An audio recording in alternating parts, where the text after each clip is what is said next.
Looking to create an extra income stream outside your day job? Fiverr is a fantastic platform for building side income. I'll share a strategic approach. Welcome back to Guide with Samuel.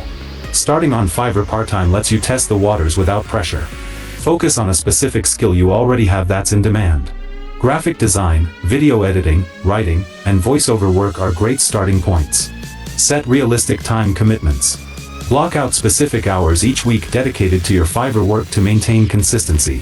A crucial pro tip: create gigs for quick, repeatable services. Instead of complex month-long projects, offer services you can complete in 24 to 48 hours.